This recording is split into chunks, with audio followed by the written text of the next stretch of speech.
आज हम एक्सरसाइज 9.1 के क्वेश्चन नंबर 6 को सॉल्व करेंगे। अगर अभी तक आपने इस एक्सरसाइज के प्रीवियस क्वेश्चंस को नहीं देखा है तो वीडियो के लिंक कमेंट बॉक्स में पिन की गई है, आप वहां से उसे वॉच कर सकते हैं। क्वेश्चन नंबर 6 दिया हुआ है, a 1.5 metre tall boy is standing at some distance from a 30 metre tall building. The angle of elevation from his eyes to the top of the building increases from 30 degree to 60 degree as he walks towards the building. Find the distance he walked towards the building. 1.5 metre लंबा एक लड़का 30 metre ऊंचे एक भवन से कुछ दूरी पर खड़ा है। जब वह ऊंचे भवन की ओर जाता है तब उसकी आंख से भवन के शिखर का उन्नयन कोण 30 अंश से 60 अंश हो जाता है। बताइए कि वह भवन की ओर कितनी दूर तक चलकर गया है। जब कभी भी हमें इस तरह के क्वेश्चन दिए जाते हैं जिनमें दो एंगल हो तो हम कंफ्यूज हो जाते हैं कि सबसे पहले हम छोटा एंगल बनाएं या बड़ा एंगल बनाएं। तो मैं आपको एक गोल्डन स्टेटमेंट दे रहा हूं, इसे आप नोट कर लीजिए। तो ये डिपेंड करता है दो ऑब्जेक्ट के बीच की दूरी पर। यहाँ पर देखिए सी से लेके बी के बीच की दूरी अधिक है, बड़ी है, इनके बीच का डिस्टेंस ज्यादा है। तो यहाँ पर सी पॉइंट पर पहले 30 डिग्री बनेगा, छोटा एंगल बनेगा। और जब हम डी पॉइंट की बात करें तो डी से लेके बी के बीच की दूरी कम है, सी बी के कंपैरिजन में डी से लेके बी के बीच की दूरी कम है, तो डी पॉइंट पर 60 डिग्री बनेगा। तो कहने का मतलब ये है कि एंगल बढ़ने पर डिस्टेंस कम हो जाता है और एंगल कम होने पर डिस्टेंस बढ़ जाता है। सबसे पहले हम स्टेटमेंट लिख लेते हैं। तो ये है स्टेटमेंट। देखिए, जिस तरह से हम किसी भी डायग्राम को बनाते हैं, कुछ भी मानते हैं तो हम उसी तरह से लिख लेते हैं। जैसे कि हमने माना कि बिल्डिंग की हाइट AP है, तो यहाँ पर हमने लिख लिया let AP is the height of building, AP is equal to 30 metre and CQ is the height of boy और CQ is equal to 1.5 metre. हमने माना कि बॉय की हाइट CQ है और वो है 1.5 metre. C and D are two position of standing boy. इस लड़के की दो पोजीशन है जहाँ पर वो खड़ा होता है, C पॉइंट और D point. Angle of elevation at C point पर बनने वाला एंगल ऑफ एलिवेशन 30 डिग्री का है और डी पॉइंट पर बनने वाला एंगल ऑफ एलिवेशन 60 डिग्री का है। तो angle ADB is equal to 60 degree. और हमें फाइंड करना है distance between C and D। हमें C से लेकर D के बीच की दूरी को फाइंड करना है। हिंदी मीडियम वालों के लिए माना कि AP भवन की ऊंचाई है और AP is equal to 30 metre तथा लड़के की ऊंचाई CQ है और CQ is equal to 1.5 metre है। C एवं D लड़के की दो खड़े होने की स्थिति है। C बिंदु पर बनने वाला उन्नयन कोण angle ACD is equal to 30 degree और D बिंदु पर बनने वाला उन्नयन कोण angle ADB is equal to 60 degree. तो हमें C से लेकर D के बीच की दूरी को फाइंड करना है। सबसे पहले हम क्वेश्चन की हेल्प से डायग्राम बना लेंगे। डायग्राम में बोला गया है कि बिल्डिंग की हाइट 30 मीटर है, तो इसे हम 30 मीटर बना लिए और लड़के की हाइट 1.5 मीटर है। और लड़का जब इस बिल्डिंग को देखता है तो ये अपनी आंखों से देखेगा, तो एंगल भी इसकी आंखों से ही मेज़र किया गया है। तो लड़का जब C पॉइंट पर रहता है तो एंगल 30 डिग्री का बनता है, D पॉइंट पर आने पर एंगल 60 डिग्री का बनता है। और हमें बोला गया है कि C से लेकर D के बीच की दूरी निकालिए। इन दोनों पोजीशन में इनके बीच की दूरी निकालिए और एंगल C और D पॉइंट पर बन रहे हैं, CB लाइन पर बन रहे हैं। तो सबसे पहले हमें AB के बीच की दूरी को निकालना पड़ेगा, क्योंकि B वाली लाइन में ही एंगल C और एंगल D बन रहा है। तो हम AB को निकालेंगे, तो AB इज इक्वल्स टू हो जाएगा, जब हम AP में से BP को माइनस करेंगे, AP माइनस BP, इस पूरे पार्ट से इस वाले पार्ट को माइनस करेंगे तो AB की वैल्यू आ जाएगी। और देखिए CQ BP के बराबर है, तो यहाँ से हम कह सकते हैं कि CP is equals to BP। तो हम BP की जगह पर CP रख सकते हैं। ये CP नहीं, यहाँ पर CQ दिया हुआ है, तो हम BP की जगह पर CQ रख सकते हैं। तो ये हो जाएगा AB is equals to AP minus CQ और CQ 1.5 मीटर दिया हुआ है, तो ये हो जाएगा AP है 30 मीटर, तो ये 30 माइनस CQ है 1.5, ये हो गया 1.5। हम 30 में से 1.5 को माइनस कर देंगे, 30.00, यहाँ पर हम 1.5 को माइनस करेंगे तो ये हो जाएगा 5। यहाँ से बोरो लेंगे तो ये हो जाएगा 10 में से 5 जाएगा 5 और यहाँ पर बचेगा 9 में से बन जाएगा 8 और यहाँ पर बचेगा 28.5। तो A से लेके B के बीच की दूरी मिल गई हमें 28.5, ये हमें AB की वैल्यू मिल गई। अब हम एंगल ACB को सॉल्व करेंगे। तो इन ट्रायंगल ACB, हिंदी में से लिखेंगे त्रिभुज ACB में हमें C से लेकर D के बीच की दूरी निकालना है। तो सबसे पहले हम C से लेकर B के बीच की दूरी निकालेंगे और D से B के बीच की दूरी निकालेंगे, फिर CB में से DB को माइनस कर देंगे तो C से D के बीच की दूरी हमें मिल जाएगी। तो अभी हमें बेस निकालना है। हमें दिया हुआ है AB की वैल्यू 28.5, अब हम सी से लेके बी के बीच की दूरी निकालेंगे। तो यहाँ पर हमें परपेंडिकुलर दिया हुआ है, बेस निकालना है। तो यहाँ पर हम tan थीटा का फॉर्मूला लगाएंगे, क्योंकि tan theta is equals to होता है परपेंडिकुलर अपॉन बेस, लंब बटे आधार। तो ये हो जाएगा tan theta is equals to perpendicular है ए बी अपॉन बेस है सी बी। ये हो गया सी बी। इसे हिंदी में कहते हैं लंब बटे आधार। यह है लंब और यह है आधार। यहाँ पर हमें थीटा की जगह पर 30 डिग्री दिया हुआ है, तो यहाँ पर हम लिख सकते हैं tan 30 degree is equals to A B upon C B. A B की वैल्यू हमें मिली है 28.5 और सी बी की वैल्यू हमें फाइंड करना है, तो इसे हम एज इट इज़ लिख लेंगे। और tan 30 डिग्री की वैल्यू होती है 1 अपॉन √3। तो tan 30 डिग्री की जगह हम लिख सकते हैं 1 upon √3 is equals to 28.5 upon C B.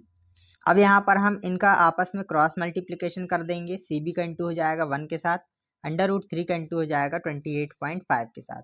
ये हो जाएगा C B into 1 is equals to 28.5 into √3। और ये हो जाएगा C B is equals to, ये हो जाएगा 28.5 √3। यहाँ से हमें सी बी की वैल्यू मिल गई। ये आ गई सी बी की वैल्यू। इसे हम मान लेंगे इक्वेशन नंबर 1। ये हो गई इक्वेशन नंबर 1। अब हम एंगल ए डी बी को सॉल्व करेंगे।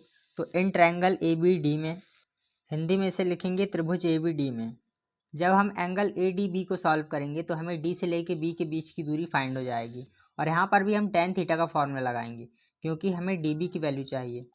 तो यहाँ पर भी हम tan थीटा का फॉर्मूला लगाएंगे। तो ये हो जाएगा tan theta is equals to, perpendicular दिया हुआ है ए बी और बेस दिया हुआ है डी बी। ये है डी बी, तो हम बेस को लिख सकते हैं डी बी, हिंदी में लंब बटे आधार, आप जानते ही हैं। यहाँ पर थीटा की जगह पर हमें 60 डिग्री दिया हुआ है, तो हम यहाँ पर लिख सकते हैं tan 60 degree is equals to, A B की वैल्यू हमें दी हुई है 28.5 और अपॉन में डी बी की वैल्यू हमें फाइंड करना है, तो इसे हम एज इट इज़ लिख लेंगे। और हम जानते हैं कि tan 60 डिग्री की वैल्यू होती है √3। तो यहाँ पर हम √3 लिख सकते हैं is equals to 28.5 upon D B. और √3 के अपॉन में कुछ नहीं है, इसका मतलब यहाँ पर 1 होगा। अब हम इनका क्रॉस मल्टीप्लिकेशन कर देंगे। तो √3 का इंटू हो जाएगा डी बी के साथ, 1 का इंटू हो जाएगा 28.5 के साथ। ये हो जाएगा 1 into 28.5 is equals to D B into √3। अब हमें डी बी की वैल्यू चाहिए, तो हम इस √3 को इधर ट्रांसफ़र कर देंगे। तो ये हो जाएगा 28.5 अपॉन में आ जाएगा यहाँ पे √3। तो यहाँ से हमें डी बी की वैल्यू फाइंड हो जाएगी। ये आ जाएगी डी बी की वैल्यू, और इसे हम मान लेंगे इक्वेशन नंबर 2। ये हो गई इक्वेशन नंबर 2। अब हम इक्वेशन नंबर 1 में इक्वेशन नंबर 2 को माइनस कर देंगे। क्यों? क्योंकि यहाँ से हमें सी बी की वैल्यू मिली है। सी बी में से जब हम बी डी को माइनस कर देंगे, जब हम सी बी में से डी बी को माइनस कर देंगे, तो सी से डी के बीच की दूरी हमें फाइंड हो जाएगी। अब हम इक्वेशन नंबर 1 में इक्वेशन नंबर 2 को माइनस करने जा रहे हैं। इक्वेशन नंबर 1 दी हुई है C B minus equation number 2 है डी बी, और हमें सी बी की वैल्यू मिली है 28.5 √3।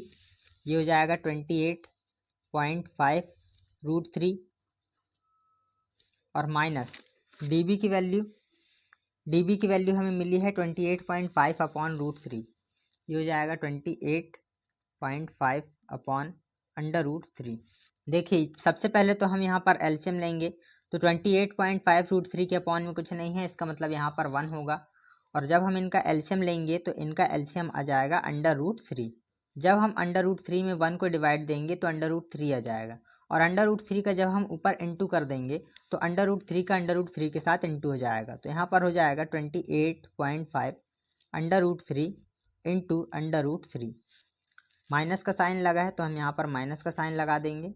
और यहाँ पर √3 से √3 कैंसिल हो जाएगा, तो यहाँ पर बचेगा 28.5 इज इक्वल्स टू, यहाँ पर बचेगा 28.5। जब हम √3 का √3 के साथ इंटू कर देंगे तो यहाँ पर 3 आ जाएगा। ये हो गया 3 माइनस यहाँ पर बचा 28.5 और अपॉन में बचा हुआ है √3। देखिए, यहाँ पर 28.5 और 28.5 दो बार है, तो सबसे पहले हम इन्हें कॉमन ले लेते हैं। ये हो जाएगा 28.5 कॉमन आ जाएगा यहाँ से, अंदर बचेगा 3 माइनस 1, क्योंकि जब हम 28.5 का 3 से इंटू कर देंगे तो ये आ जाएगा, और 28.5 का 1 से इंटू करने पर 28.5 आ जाएगा। अपॉन में बचा हुआ है √3, ये हो गया √3। अब देखिए इज इक्वल्स टू 28.5, 3 में से जब हम 1 को माइनस करेंगे तो अंदर बचेगा 2, और अपॉन में बचा हुआ है √3। 28.5 में हम 2 का इंटू करेंगे तो ये हो जाएगा 2 5 ज़ा 10, 0 यहाँ पर आ जाएगी कैरी 1, 2 8 ज़ा 16 और ये हो जाएगा 17, 2 2 ज़ा 4 और ये हो जाएगा 5, ये हो जाएगा 57।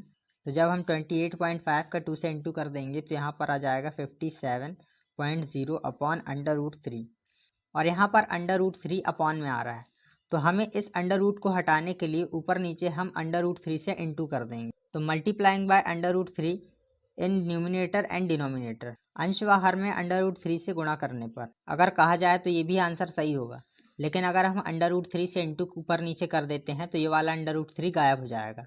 ये हो जाएगा 57 अपॉन √3 इंटू √3 अपॉन √3, ये हो जाएगा इज इक्वल्स टू 57 √3, 57 √3 अपॉन जब हम √3 का √3 के साथ इंटू कर देंगे तो ये हो जाएगा 3, और हम 3 को 57 से डिवाइड दे देंगे तो ये हो जाएगा 3 1 ज़ा 3, यहाँ पर बचेगा 3, यहाँ पर आ जाएगा 2, यहाँ पर 7 बचा तो इसे हम ऐसे ही उतार लिए, और ये हो जाएगा 3 9 ज़ा 27, ये हो गया 27, ये 0 आ गया। तो यहाँ पर हम लिख सकते हैं 19 √3, और 19 √3 CD की वैल्यू आ गई। तो यहाँ से हम कह सकते हैं he walked 19√3 metre towards the tower, और हिंदी में लिखेंगे अतः लड़का 19√3 मीटर भवन की ओर चलकर गया। तो ये था क्वेश्चन नंबर 6। आई होप आपको ये क्वेश्चन समझ में आया होगा।